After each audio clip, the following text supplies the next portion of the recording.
नमस्कार मेरे प्यारे दोस्तों, मैं वरुण गिल आप सभी का बहुत बहुत स्वागत करता हूं कृष्णा क्लासेस के यूट्यूब चैनल पर। दोस्तों, इस वीडियो में हम बात करने वाले हैं Haryana SSC previous year questions की। यदि आप हरियाणा एसएससी की तैयारी कर रहे हैं या करने की सोच रहे हैं तो आपके लिए वीडियो बेहद इंपॉर्टेंट है, इसलिए इस वीडियो को लास्ट तक जरूर देखिएगा। आइए अब बात करते हैं क्वेश्चन की। पहला क्वेश्चन जो है वो है आपका एनालॉजी, जिसकी पहचान है अनुपात समानुपात, रेशियो एंड प्रोपोर्शन। अगर हम सवाल को देखें तो सवाल कुछ ऐसे है, Z1Y2 इसका रिलेशन है इसके साथ, तो हमें बताना है इसका रिलेशन किसके साथ होगा।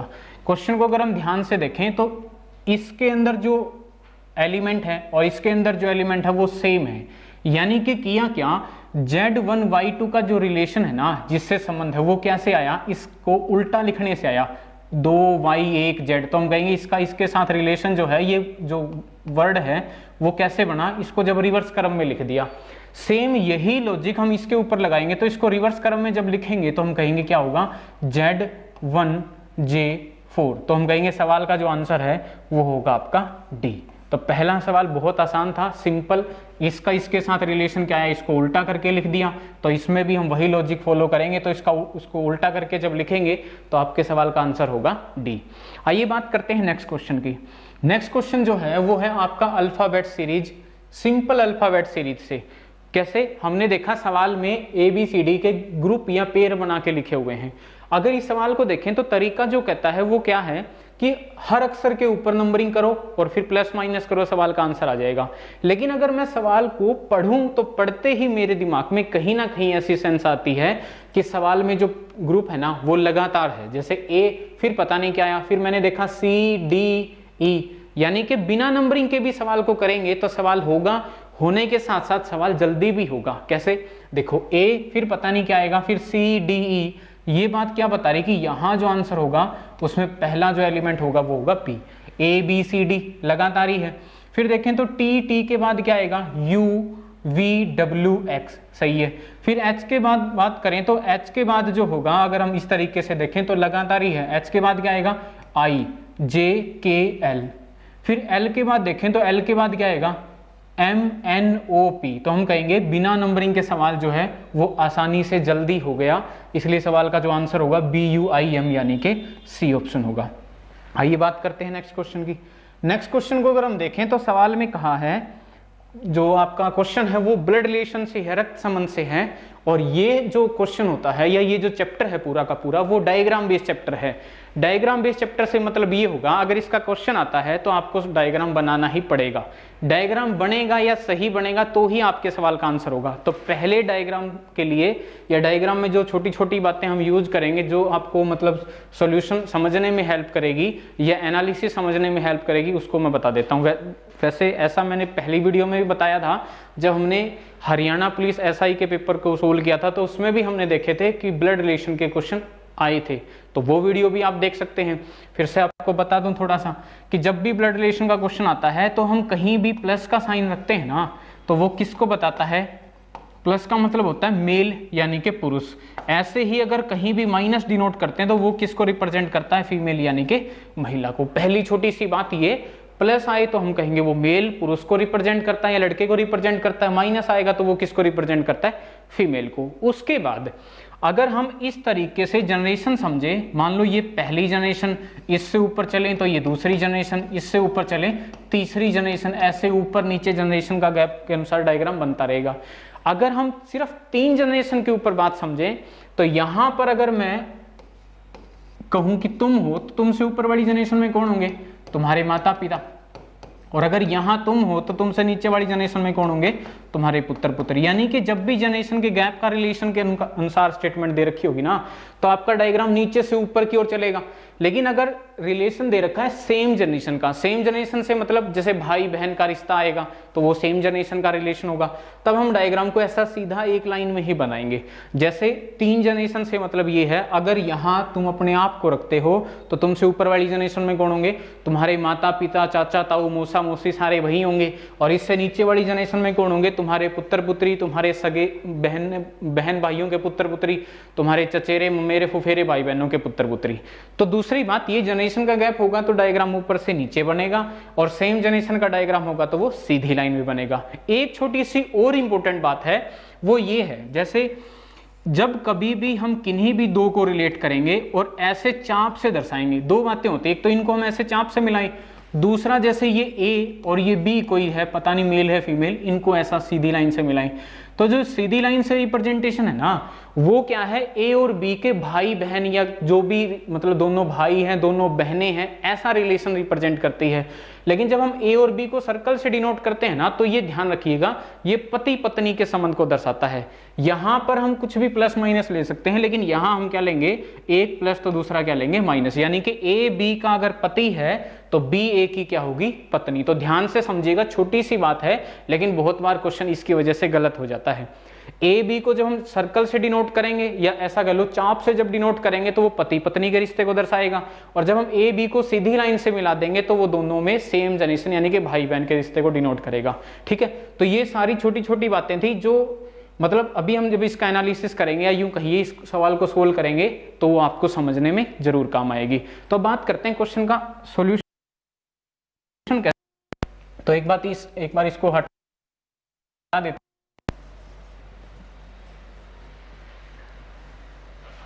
देखो क्वेश्चन जो है वो ऐसे दिया है, कहता गोपी ने विकास से कहा, ठीक है, क्या कहा, वह व्यक्ति कोई अलग से व्यक्ति है, मेरी मां के एकमात्र भाई का पिता है, तो वह उसे क्या बुलाएगा। ध्यान से समझिएगा, पहली लाइन में क्या होता है, गोपी ने विकास से कहा। एक बार हम समझने के लिए ऐसा मान लेते हैं कि ये जो है ना ये क्या है, गोपी प्लस फिर दूसरा जो है ना वो कौन है, विकास। एक बार हमने समझने के लिए यहां मान लिया, उसके बाद जैसे हम पूरा डायग्राम बनाएंगे ना अपने आप ये सेट हो जाएंगे कि विकास इसके सेम जनरेशन में है, ऊपर है या नीचे। लेकिन एक बार हम स्टार्टिंग में दोनों को एक ही जनरेशन पे या सेम जनरेशन पे रखेंगे। सवाल में ये दिया है, कहता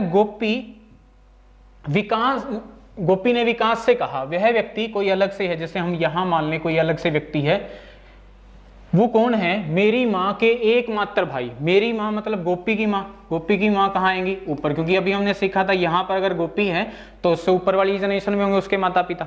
तो सवाल में कहा है गोपी की वह व्यक्ति मेरी माँ यानी कि गोपी की माँ को अगर हम लेंगे तो हम कहेंगे ऊपर जो होगा ना वो होगा माइनस, क्योंकि अभी हमने सीखा था माइनस किसको रिप्रेजेंट करेगा, फीमेल को। तो हम कहेंगे ये गोपी और ये गोपी की माँ यानी माइनस, वो माँ का एकमात्र भाई, एकमात्र भाई है तो क्या लेंगे प्लस।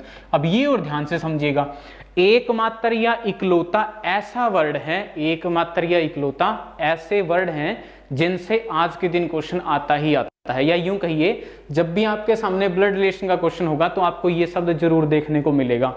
तो इस शब्द को क्लियर करते हुए चलिए, एकमात्र लिखाएगा तो आप समझ ही जाएंगे यानी कि मात्र एक, कभी कभार एकमात्र की जगह ये लिखा आता है इकलौता। इकलौते का मतलब क्या होता है कि वो एक ही है, एक से ज्यादा हम नहीं ले सकते। जैसे कहा है कि गोपी की माँ का इकलौता भाई, तो हम कहेंगे गोपी की जो माँ है ना उसके हम एक से ज्यादा भाई नहीं ले सकते, एक ही भाई हमें लेना पड़ेगा, क्योंकि एग्जामिनर ने साफ सुथरे शब्दों में कह दिया है एकमात्र भाई या इकलौता भाई।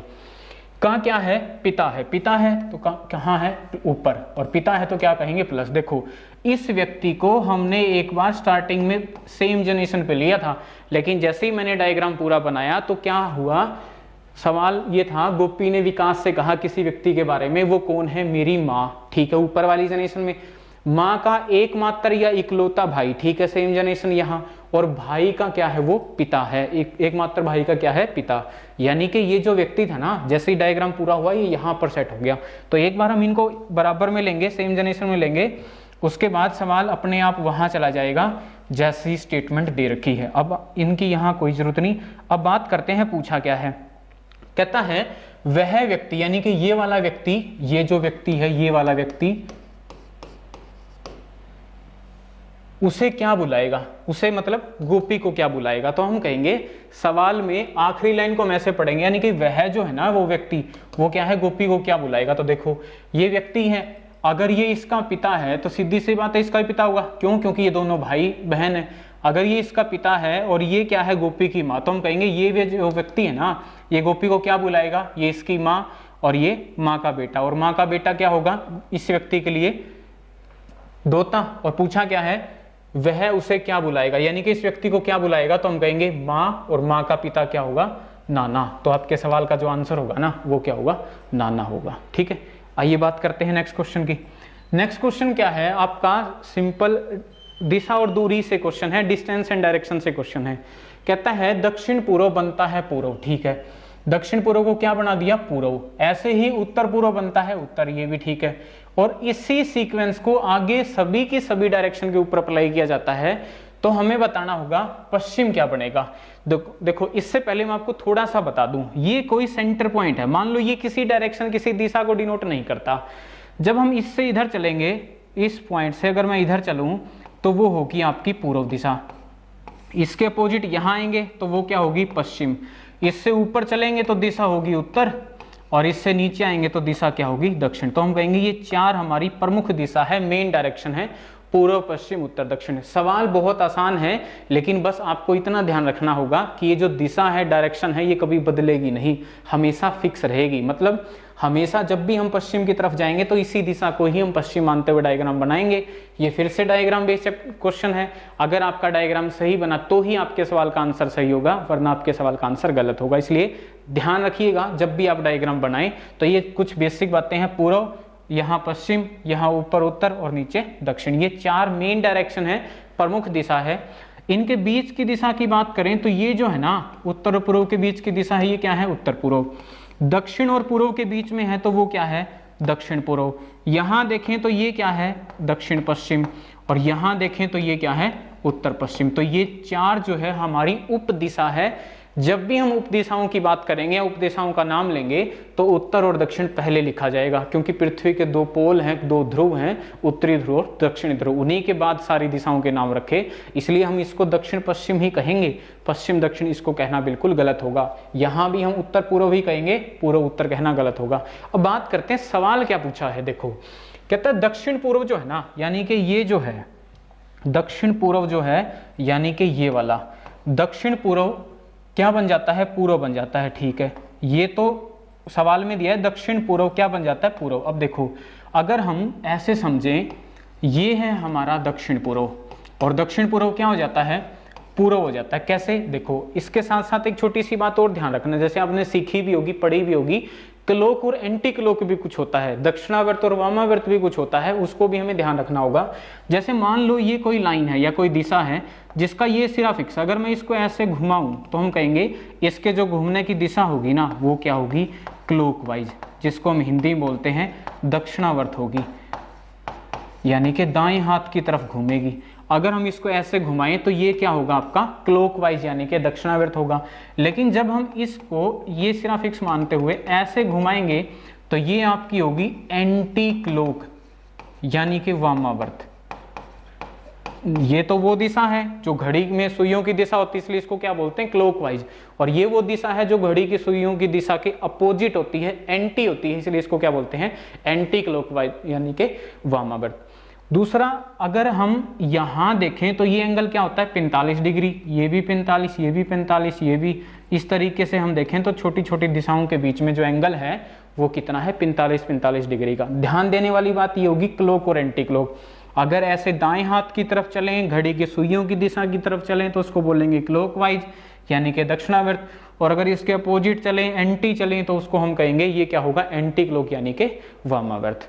अब देखो सवाल में ये दिया है दक्षिण पूर्व को पूर्व कर दिया, तो हम कहेंगे ये जो चलने की क्लॉक, ठीक है, तरफ जाएगा तो हम कहेंगे ये जो है वो क्या है, 45 डिग्री एंटी क्लॉक का रिलेशन है, या 45 डिग्री एंटी क्लॉक का लॉजिक है।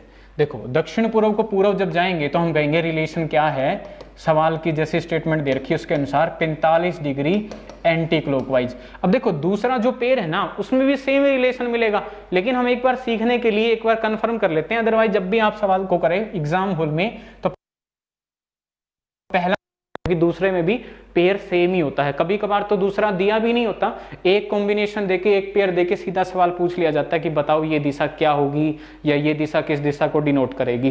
फिर भी दूसरे में कंफर्म कर लेते हैं, कहता है उत्तर पूर्व जो है ना वो क्या हो जाता है, उत्तर पूर्व उत्तर पूर्व उत्तर हो जाता है। अब देखो उत्तर पूर्व को अगर उत्तर की तरफ लेके जाएंगे, उत्तर पूर्व क्या है ये, और उत्तर पूर्व को जब उत्तर लेके जाएंगे तो हम कहेंगे घूमने की दिशा क्या हुई, वही एंटी क्लॉक। और कितना एंगल है ये 45, तो इसमें भी रिलेशन क्या है, वही 45 डिग्री एंटी क्लॉक।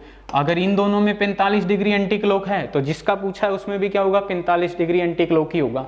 देखो क्या पूछा है, कहता है पश्चिम, पश्चिम का आपका यहाँ, अगर हम इसको देखें तो एंटी क्लॉक इधर आएगा और कितना है 45, तो इसको जब ऐसे चलेंगे तो हम कहेंगे हमारे सवाल का जो आंसर होगा ना वो क्या होगा, दक्षिण पश्चिम। तो आपके सवाल का आंसर होगा डी। यानी कि ऐसे सवालों में बस आपको इतना ध्यान से देखना होगा कि कितने डिग्री एंगल का रिलेशन है इन दोनों दिशाओं में, और साथ में जो इंपॉर्टेंट बात है वो ये कि क्लॉकवाइज रिलेशन है या एंटी क्लॉकवाइज। जैसा इनमें रिलेशन होगा वैसा ही लगा के हम सवाल के आंसर निकाल देंगे। जैसे मैंने देखा 45 डिग्री एंटी क्लॉक था, तो पश्चिम को भी जब हमने 45 डिग्री एंटी क्लॉक घुमाया तो हमारे सवाल का आंसर आया दक्षिण पश्चिम। तो हम कहते हैं फोर्थ का आंसर क्या होगा, डी। ठीक है, उम्मीद है आप क्वेश्चनों को समझ पा रहे होंगे। आइए बात करते हैं नेक्स्ट क्वेश्चन की। सिक्स्थ क्वेश्चन क्या है, नंबर सीरीज का क्वेश्चन है, बहुत सिंपल सा क्वेश्चन है, हो सकता है आपने सोल्व कर ही लिया हो। 150, 130, 120, उसके बाद क्या है x, और हमें बताना है कि x की वैल्यू क्या होगी। यानी कि 150, 30, 120 के बाद आगे जो संख्या आएगी वो हमें बतानी है। देखो करना क्या, इन दोनों के बीच का डिफरेंस लिख लो। अगर हम इन दोनों के बीच का डिफरेंस लिखेंगे तो हम कहेंगे कितना होगा डिफरेंस, 20 होगा। इन दोनों के बीच का डिफरेंस कितना होगा, 10। इन दोनों के बीच का डिफरेंस हमें नहीं पता, लेकिन हमने सवाल में लॉजिक को देखा तो मैंने कहा इन दो संख्याओं में जो डिफरेंस है वो कितना है, 20। या आप यूं भी कह सकते थे 150 से 130 कैसे बढ़ा, -20 कर दिया। 130 से 120 कैसे बढ़ा, -10 कर दिया। यानी कि हर बार जो डिफरेंस हो रहा है पिछले डिफरेंस का आधा होता जा रहा है। 20 था, 20 का आधा क्या हुआ, 10। तो हम कहेंगे यहाँ डिफरेंस क्या होगा, 10 का आधा यानी कि 5। और 120 में से जब 5 माइनस करेंगे तो हमारे सवाल का आंसर होगा 115 यानी कि ऑप्शन बी। बहुत सिंपल सा क्वेश्चन था, तो हम कह देंगे फिफ्थ का आंसर क्या होगा, बी यानी कि 115। आइए बात करते हैं नेक्स्ट क्वेश्चन की। नेक्स्ट क्वेश्चन क्या है, कहते हैं निम्नलिखित शब्दों को अर्थपूर्ण श्रेणी, अर्थपूर्ण का मतलब क्या है, जैसा उसने आगे दिया है वैसा लॉजिक। कैसे, छोटे से बड़े क्रम में लगाइए। देखो ये जो 4 शब्द हैं ये आप अपनी डेली लाइफ में देखते ही हैं। जैसे शब्द क्या क्या दे रखे हैं, सेंटीमीटर, किलोमीटर, मिलीमीटर और मीटर। जैसे आपने देखा होगा जो स्केल होता है ना, फूटा जो होता है उसके ऊपर जो पैमाने होते हैं वो सेंटीमीटर के होते हैं, एक सेंटीमीटर के स्लॉट होते हैं, और एक सेंटीमीटर में 10 जो है, या 1 सेंटीमीटर में 10 क्या होते हैं, मिलीमीटर होते हैं। तो हम कहेंगे छोटे से बड़े की तरफ हमें अरेंज करना है। तो इन चारों में सबसे छोटा जो होगा वो क्या होगा, पहले क्या आएगा, तीसरा शब्द आएगा। उसके बाद मिलीमीटर, मिलीमीटर से जो बड़ा है वो क्या होगा इन शब्दों में से, पहला यानी कि सेंटीमीटर। मिलीमीटर से बड़ा क्या होगा, सेंटीमीटर। सेंटीमीटर से बड़ा जो होगा वो क्या होगा, मीटर, आप जानते ही हैं। और मीटर से बड़ा क्या होगा, किलोमीटर। तो ये सिंपल सा डेली लाइफ में यूज होने वाले शब्दों को लेकर एक सवाल था कि इन्हें हमें छोटे से बड़े की तरफ अरेंज करना था। सबसे पहले आपका होगा मिलीमीटर, मिलीमीटर से बड़ा सेंटीमीटर, सेंटीमीटर से बड़ा मीटर, और मीटर से बड़ा किलोमीटर। तो हम कहेंगे सवाल का जो आंसर होगा वो होगा 3, 1, 4, 2, और 3, 1, 4, 2 क्या है, बी ऑप्शन है। ठीक है, आइए बात करते हैं नेक्स्ट क्वेश्चन की। नेक्स्ट क्वेश्चन कहता है, फिर से वही अभी जो बात सीखी थी उसको सीखने के बाद आप सवाल को मन ही मन कर भी लेंगे। कहता है यदि दक्षिण पूर्व बनता है पश्चिम। ठीक है, एक बार हम फिर से वही समझने के लिए बना लें ताकि आपको चीजें आसान लगे। पूर्व, यहाँ क्या होगा पश्चिम, ऊपर की तरफ होगा उत्तर और नीचे की तरफ होगा दक्षिण। यहाँ चले तो वो होगा दक्षिण पूर्व, यहाँ जो होगा वो होगा दक्षिण पश्चिम, और यहाँ जो होगा वो होगा उत्तर पूर्व, और यहाँ जो होगा वो होगा आपका उत्तर पश्चिम। तो अभी हमने सीखा था 4 हमारी प्रमुख दिशा और उनके बीच की 4 हमारी उप दिशा। सभी डायरेक्शन के बीच में 40-45 डिग्री का एंगल, और क्लॉक और एंटी क्लॉक अभी हमने सीखा था, वही इसी क्वेश्चन में भी यूज होगा। कहता है दक्षिण पूर्व जो है ना, दक्षिण पूर्व आपका क्या बनता है, पश्चिम बनता है। अब देखो दक्षिण पूर्व को हमें पश्चिम की तरफ लेके जाना है, तो दक्षिण पूर्व कहाँ है अपना, जैसे अगर हम इसमें देखें तो हम कहेंगे दक्षिण पूर्व कहाँ है, ये रहा दक्षिण पूर्व। और दक्षिण पूर्व जो है ना वो क्या हो जाता है, पश्चिम हो जाता है। इस बार जो है ना वो हम ऐसे चलेंगे। जब हम इसको ऐसे देखेंगे तो सबसे पहले हमें ये देखना होगा क्लॉक रिलेशन है या एंटी क्लॉकवाइज, यानी कि रोटेशन जो है वो क्लॉकवाइज है या एंटी क्लॉकवाइज। तो मैंने देखा अभी हमने सीखा था ऐसा जो होगा वो होगा क्लॉकवाइज। कितने डिग्री का रिलेशन होगा, 45 45 45 यानी कि 135। तो हम कहेंगे इस बार जो रिलेशन है 135 डिग्री का है और साथ में क्या है, क्लॉकवाइज। अब दूसरा देखो तो भी यही मिलेगा। सीधा आप एक देखने के बाद सीधा आंसर पे आइए, जो उसने पूछा आप निकाल दीजिए। फिर भी चलो हम देख लेते हैं। कहता है उत्तर पश्चिम जो है ना वो क्या बनता है, पश्चिम जो है वो बनता है आपका उत्तर पूर्व। देखो पश्चिम कहाँ है, ये रहा। अगर हम पश्चिम को कहाँ लेके जाएं, उत्तर पूर्व, तो हम कहेंगे ऐसे लेके जाएंगे तो उत्तर पूर्व जो होगा वो ये। फिर से वही क्लॉकवाइज 45 45 45 यानी कि टोटल जो रिलेशन है वो आपका यहाँ भी क्या है 135 डिग्री क्लॉकवाइज। ठीक है, जो रिलेशन है वो कितना है 135 डिग्री क्लॉकवाइज। फिर हम बात करें, पूछा क्या है पूर्व, तो हम कहेंगे पूर्व जो है ना, पूर्व को में भी क्या करो, वही काम करो, 135 डिग्री क्लॉकवाइज का रिलेशन लगाओ। 135 डिग्री अगर हम पूर्व को घुमाएंगे, ये है अपना पूर्व, इसको क्लॉकवाइज नीचे की तरफ तो हम कहेंगे 45, ये 90 और ये 135। तो सवाल दक्षिण पश्चिम, और दक्षिण पश्चिम जो है वो है आपका ऑप्शन डी। तो हम कह देंगे 7th का आंसर क्या होगा, डी। आइए देखते हैं नेक्स्ट क्वेश्चन। नेक्स्ट क्वेश्चन कहता है यदि CRET क्रिएट का जो कोड है वो है 1 2 3 4 5, तो हमें बताना है TRAC का कोड क्या होगा। अब देखो इसी क्वेश्चन को अगर मैं ध्यान से देखूं तो सवाल खुद बता रहा है कि वो किस तरीके से सोल्व होगा। यानी कि जब आप सवालों की प्रैक्टिस कर लोगे ना तो आप हर सवाल को अप्रोच करना सीख जाओगे, और ये जो अप्रोच करने वाली बात है ये आपको चीजें आसान कर देगी। मतलब सवाल पढ़ते ही उसके सॉल्यूशन की प्रोसेस आपके माइंड में हो जाएगी और आपका सवाल का आंसर जल्दी आ जाएगा।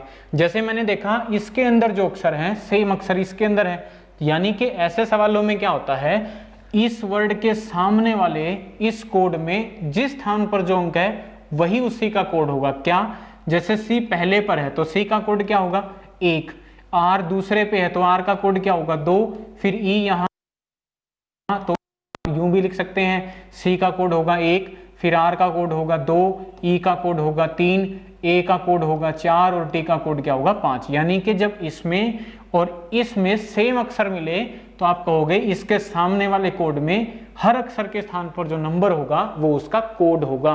जैसे ये पहले पर तो कोड क्या हुआ 1। इस तरीके से हमने सबके कोड निकाल लिए। अब बात करते हैं, कहता है ट्रेस का कोड क्या होगा। अभी हमने सीखा टी का कोड क्या होगा 5, लेकिन 5 से हम बात करें तो 3 ऑप्शन है, हमें सवाल और सोल्व करना पड़ेगा। फिर टी का कोड जो है वो यहाँ से देखा 5, टी के बाद कहता है आर, आर का कोड क्या होगा 2, ए का कोड क्या होगा आपका 4, फिर सी का कोड क्या होगा 1 और ई का कोड क्या होगा 3। तो हम कहेंगे आंसर जो होगा वो होगा 5 2 4 1 3, और 5 2 4 1 3 जो है वो है आपका ऑप्शन डी। तो हम कह देंगे इसका आंसर जो होगा वो डी होगा। आइए बात करते हैं नेक्स्ट क्वेश्चन की। नेक्स्ट क्वेश्चन को अगर हम देखें तो कहता है फिर से दिशा और दूरी का क्वेश्चन है। दिशा दूरी का क्वेश्चन जो होता है वो आसान होता है, लेकिन आसान होते होते मजे की बात यह है कि एग्जाम के पॉइंट से बहुत इंपॉर्टेंट है। यानी कि हरियाणा एसएससी का पेपर जब भी होता है तो उसमें दिशा दूरी का मोस्टली क्वेश्चन आ ही जाता है।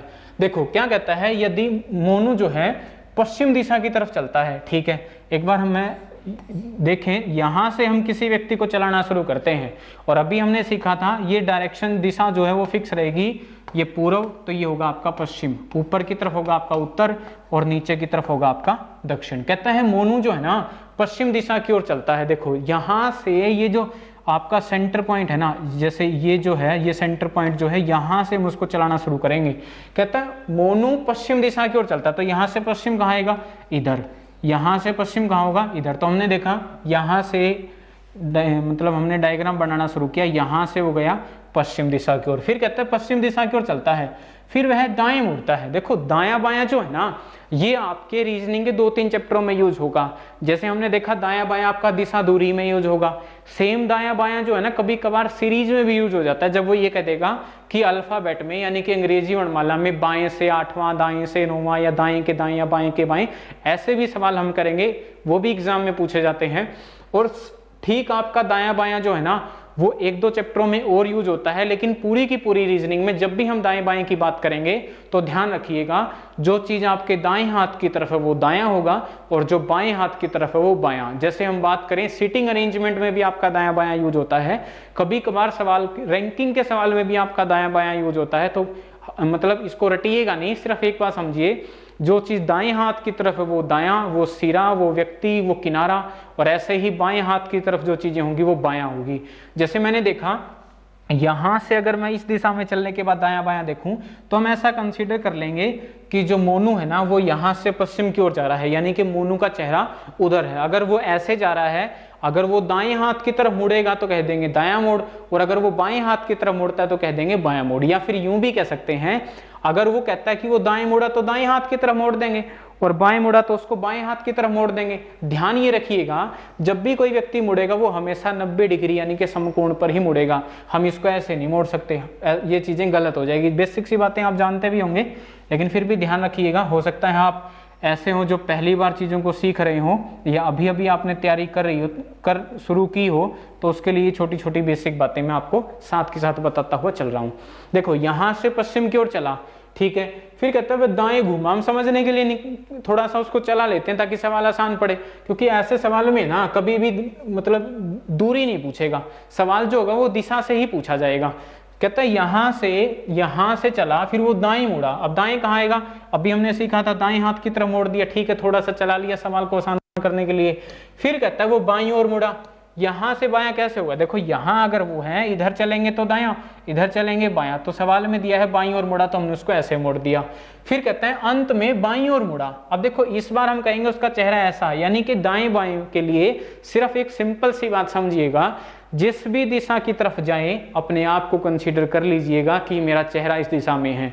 अगर सवाल में दिया है कि वो दाएं हाथ की तरफ मुड़ता है या दाईं ओर मुड़ता है तो उसके दाएं हाथ की तरफ मोड़ दीजिए, और अगर ऐसा दिया है कि बाईं ओर मुड़ता है तो उसको बाएं हाथ की तरफ मोड़ दीजिए। यहां से बाएं मुड़ता है तो बाएं कहाँ आएगा, नीचे, क्योंकि चेहरा नीचे की तरफ बायां। तो हम कहेंगे पूछा क्या है, कहता है आखिर में वो किस दिशा में उसका मुख है। देखो चेहरा किस दिशा में है ये हमें बताना है। चेहरा किस दिशा में, सीधी सी बात है, जिस दिशा में जा रहा होगा। मान लो वो ऐसे जा रहा तो इसी दिशा में चेहरा होगा, तो हम कहेंगे इससे पीछे का ये जो पॉइंट है ना, या जो मोड़ है, वो आपका सेंटर पॉइंट का काम करेगा। जैसे यहाँ था तो यहाँ से नीचे की तरफ और यहाँ से नीचे की तरफ एक ही डायरेक्शन होगी, क्योंकि पूरे का पूरा डायग्राम मैंने इसी के अनुसार तो बनाया है।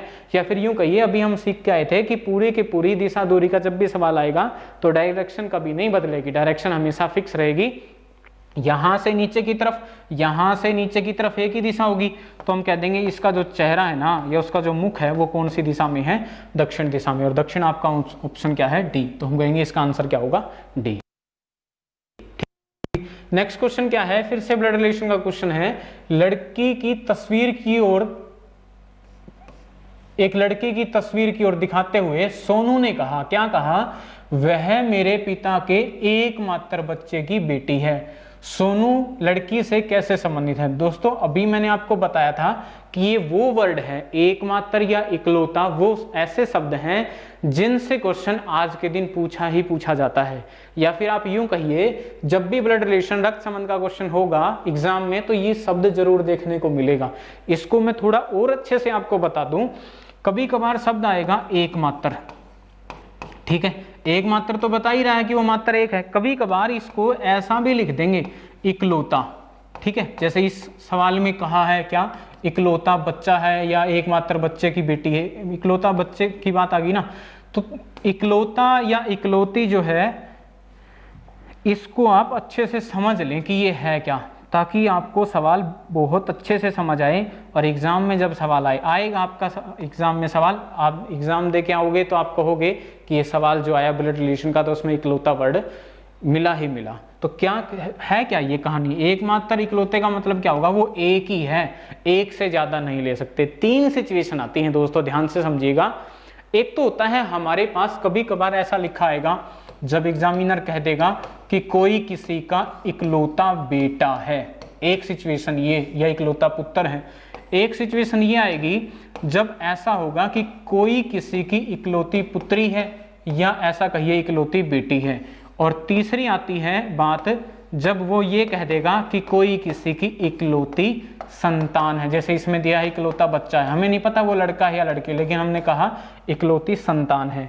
अब क्या है ये समझिएगा ध्यान से, इकलौता या एकमात्र का मतलब हमने समझा एक, जैसे ये कहा है इकलौता बेटा है, इसका मतलब क्या है, कोई 2 पति पत्नी है या किसी बच्चे के माता पिता है तो उनका इकलौता बेटा है ना, मतलब क्या है कि उनके बेटा एक ही है, एक से ज्यादा बेटे हम नहीं ले सकते, क्योंकि सवाल में ऐसा कह दिया है कि कोई किसी का इकलौता बेटा है।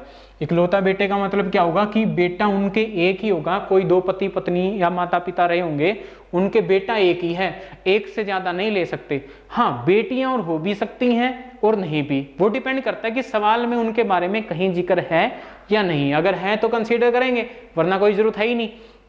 ऐसे ही मैं बात करूं इकलौती पुत्री, इकलौती पुत्री से मतलब फिर वही हुआ कि कोई दो पति पत्नी हैं, उनके बेटी या पुत्री एक ही है, एक से ज्यादा बेटी नहीं ले सकते। हाँ, बेटे और हो भी सकते हैं और नहीं भी, वो डिपेंड करता है क्वेश्चन की स्टेटमेंट में उनका जिक्र है या नहीं। फिर आता है तीसरी बात, इकलौती संतान। इकलौती संतान का मतलब ये है कि कोई दो पति पत्नी है या माता पिता है, उनके औलाद एक ही है, वो संतान लड़का भी हो सकता है, वो संतान लड़की भी हो सकती है। फिर से रिपीट कर दूं, इकलौता बेटा मतलब बेटा एक ही है, बेटे और नहीं हो सकते, बेटियां हो भी सकती हैं और नहीं भी। इकलौती पुत्री या इकलौती बेटी का मतलब बेटी एक ही है और नहीं ले सकते, डायग्राम में बेटे हो भी सकते हैं नहीं भी, वो डिपेंड करता है स्टेटमेंट पे। और तीसरी बात, इकलौती संतान। इकलौती संतान का मतलब औलाद एक ही है, वो लड़का भी हो सकता है लड़की भी। इस केस में हम ना ही दूसरा लड़का ले सकते ना ही दूसरी लड़की, सिर्फ हम एक को ही कंसीडर करेंगे। तो अब बात करते हैं क्वेश्चन के सॉल्यूशन की, ठीक है। तो ये कुछ बेसिक बातें थी जो आपको कहीं ना कहीं सवाल को समझने में काम आएगी। तो अब बात करते हैं क्वेश्चन किस तरीके से सोल्व होगा, ठीक है।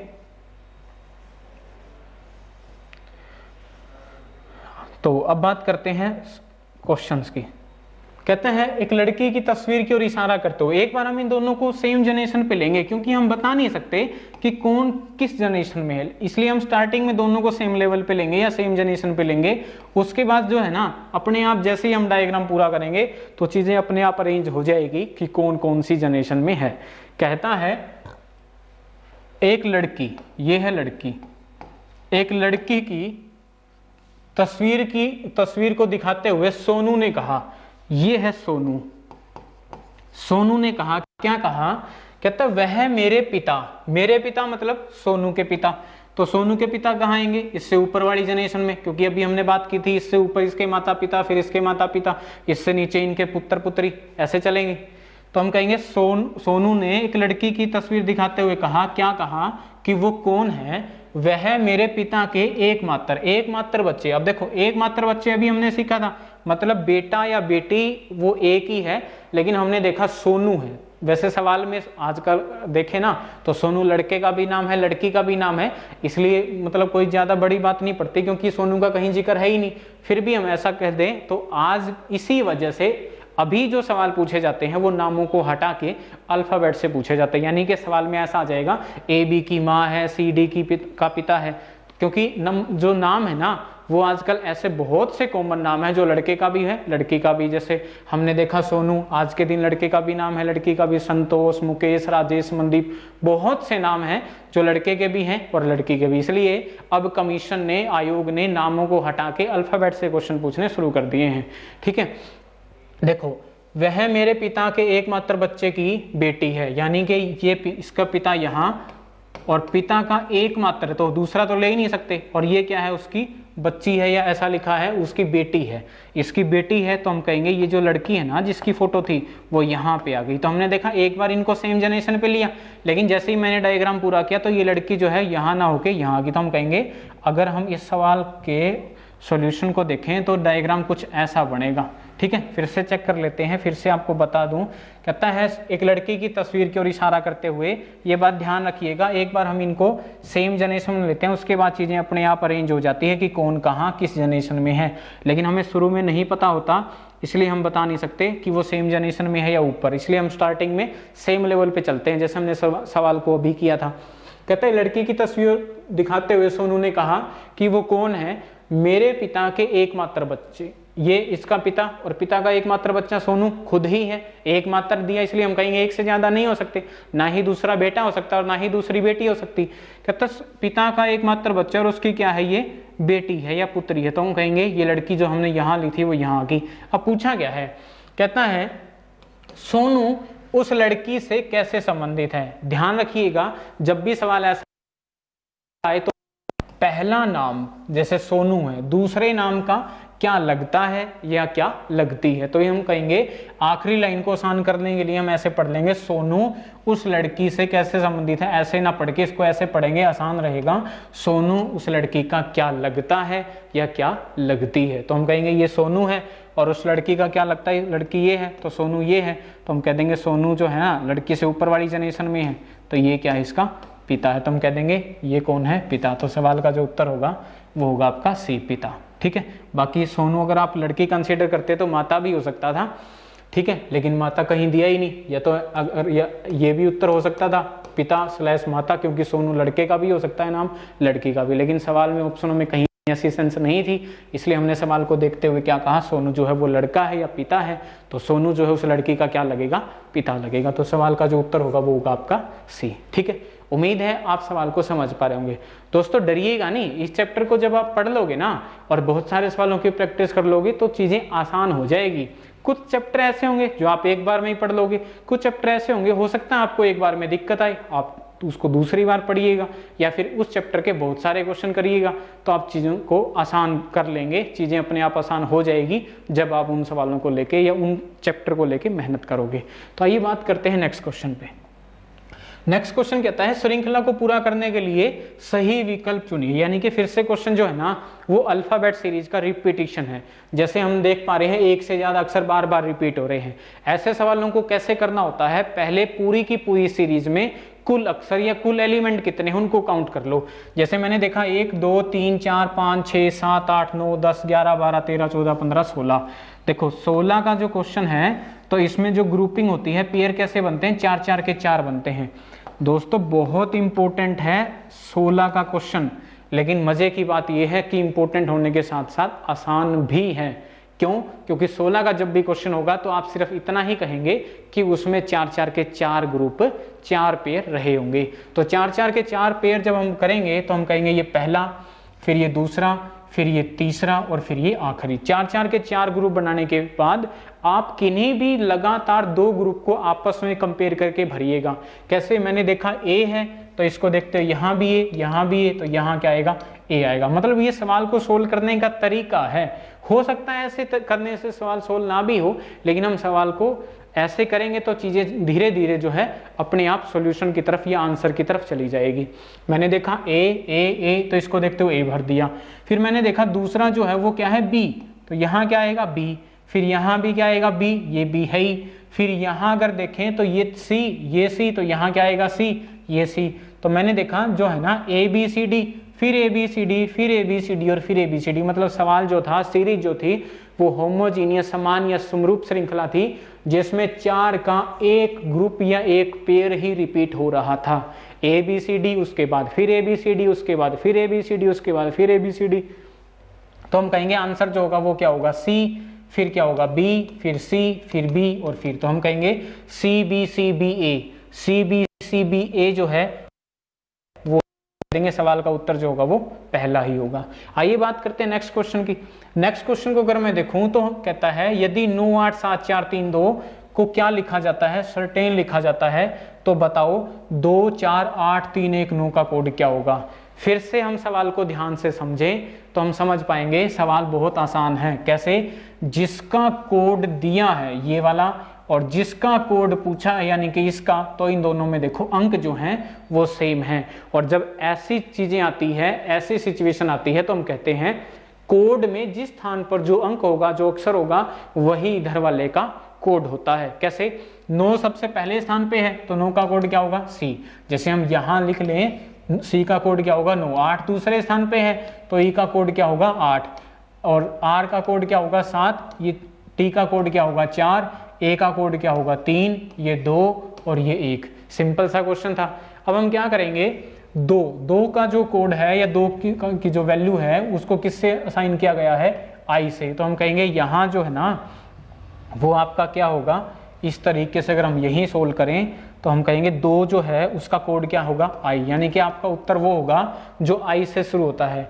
उसके बाद 2 जो है यहाँ से देखें 2 जो है वो किसका कोड है आई का, या 2 के लिए जो कोड है वो क्या है I, 4 जो है वो क्या है आपका T, फिर 8 जो है वो क्या है E, फिर 3 जो है वो है आपका A, फिर 1 जो है वो है आपका N, उसके बाद 9 जो है उसके लिए क्या आएगा C, और उसके बाद 7 के लिए क्या आएगा R। तो हम कहेंगे उत्तर जो होगा वो होगा ITEANCR, ITEANCR। तो हम कहेंगे सवाल का जो उत्तर होगा वो होगा C। आइए चलते हैं अगले क्वेश्चन पे। अगला क्वेश्चन अगर हम देखें तो वो नंबर सीरीज का क्वेश्चन है। कहता है यहां हमें बताना है कौन सी संख्या आएगी। इस सवाल में अगर हम देखें तो शुरुआत में ही संख्या पूछ ली। अभी तक हम बात कर रहे थे, क्वेश्चन कुछ ऐसे चल रहा था कि पीछे जाके पूछता था कि कौन सी संख्या आएगी, लेकिन इस बार मैंने देखा कि शुरुआत में ही पूछ लिया। तो ऐसे क्वेश्चन में हमें क्या करना होता है, जब भी ऐसा क्वेश्चन आए तो आप सीरीज को पीछे से सोल्व करिएगा। यहाँ पर हमें बताना है क्या आएगा, तो जब भी ऐसा क्वेश्चन आए तो इसको पीछे से सोल्व करते हुए आइएगा, तो सवाल को में आप लॉजिक आसानी से जल्दी ढूंढ पाएंगे। देखो 1375 से 275 कैसे बनेगा, जब दी गई संख्या से आगे की संख्या एकदम कम होती हो तो हम कहेंगे क्या होगा भाग, और जब दी गई संख्या से आगे की संख्या बहुत ज्यादा बड़ी और जब कम ही गैप हो तब हम देखते हैं प्लस या माइनस। अब मैंने देखा कहाँ 1375 और कहाँ 275, तो कहीं ना कहीं भाग की सेंस है। तो मैंने 5 से भाग किया, 5 से भाग किया, 5 दूनी 10, फिर 5 सत्ते 35, फिर 5 पंजू 25। यहाँ से जब आएंगे तो 5 से भाग करेंगे तो 55, तो हम कहेंगे इसको भी 5 से भाग कर देंगे, तो सवाल का जो उत्तर होगा वो होगा 11, और 11 जो है वो है आपका ऑप्शन बी। तो सिंपल सी सीरीज थी, पीछे से आगे 5 से भाग करते हुए आगे की संख्या बनती जा रही थी, तो हम कहेंगे 55 को 5 से भाग करेंगे तो x की जो वैल्यू होगी वो होगी 11। आइए बात करते हैं अगले क्वेश्चन की। अगर हम अगले क्वेश्चन को देखें तो फिर से आपका जो सवाल है वो अल्फाबेट सीरीज रिपीटिशन का है, और ऐसे सवालों को भी हमने सीखा था। नहीं, सिंपली क्वेश्चन आपका रिपीटिशन नहीं है, सिंपली अल्फाबेट सीरीज। तो क्या करो, देखो या तो नंबरिंग कर लो, लेकिन हम सवाल में देखें तो लगातार ही है तो नंबरिंग की जरूरत है नहीं। जैसे NOP तो मैं समझ गया बिना नंबरिंग के सवाल जल्दी होगा। L के बाद क्या होगा आपका M, LMNOP, तो हम कहेंगे जो उत्तर होगा वो M से शुरू होने वाला होगा। फिर अगर हम देखें तो H क्या होगा IJKL, सीधा ही है। अगर गैप ज्यादा होता ना फिर हम क्या करते, नंबरिंग करके सवाल को करते, क्योंकि तब सवाल को नंबरिंग करने से सवाल आसान पड़ता। अब लगातार है तो नंबरिंग की जरूरत है ही नहीं, सीधा ही हम पढ़ लेंगे। T के बाद पता नहीं क्या आएगा, फिर मैंने देखा VWX तो लगातार ही है, तो क्या आएगा TUVWX, तो उत्तर जो होगा वो होगा MIU, और MIU जो है वो है आपका ऑप्शन सी। तो इसका जो आंसर होगा वो थर्ड होगा, सी होगा। आइए देखते हैं अगले क्वेश्चन को। अगला क्वेश्चन क्या है, कहते हैं 26 व्यक्तियों के एक समूह में, ठीक है, क्या 15 को चाय पसंद है, फिर कहता है 18 को कॉफी पसंद है, ऐसा कोई भी नहीं जिसे दोनों नापसंद हो। ठीक है, बताना क्या है, चाय और कॉफी को पसंद करने वाले व्यक्तियों की संख्या। देखो सवाल जो है ना वो मिसलेनियस रीजनिंग है, मतलब सिर्फ आपकी मेंटल एबिलिटी यूज होगी, कोई मतलब पर्टिकुलर चैप्टर नहीं है। आप सवाल की स्टेटमेंट समझ के सवाल को कर लोगे। कहता है 26 व्यक्तियों का एक समूह है जिसमें 15 को क्या है, चाय पसंद है, 18 को क्या है, कॉफी पसंद है, ऐसा कोई भी नहीं है जिसको कुछ भी नापसंद हो। कहता है जिसे दोनों नापसंद हो ऐसा कोई भी नहीं है। तो बताना क्या है कि ऐसे कितने हैं जिनको चाय और कॉफी दोनों पसंद है। देखो या तो आप सीधा ही कर लो सवाल को, कैसे, मैंने देखा 15 ऐसे हैं व्यक्ति जिनको चाय पसंद है, फिर कहता है 18 ऐसे हैं जिनको क्या है, कॉफी पसंद है। अगर हम सिर्फ इनको ही प्लस करें ना तो कितना होगा आपका 33 होगा, लेकिन टोटल व्यक्ति कितने दे रखे 26, यानी कि कहीं ना कहीं सवाल को जब हम करें तो ऐसी सेंस आ रही है कि इन दोनों में कुछ ऐसे व्यक्ति रहे होंगे जिनको चाय और कॉफी दोनों पसंद है। ऐसे तो कोई है ही नहीं जिनको दोनों ही ना पसंद ना हो। क्यों? क्योंकि सवाल की स्टेटमेंट में कह दिया है।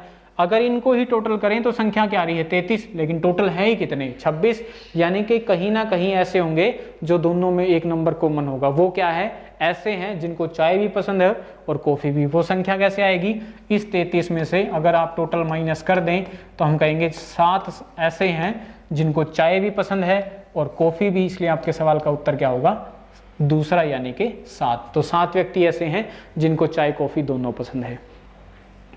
तो आज के लिए बस इतना ही दोस्तों, जल्दी आपसे मुलाकात होगी नेक्स्ट वीडियो में। तब तक के लिए आप सभी को मेरी ओर से बहुत बहुत शुभकामनाएं। धन्यवाद।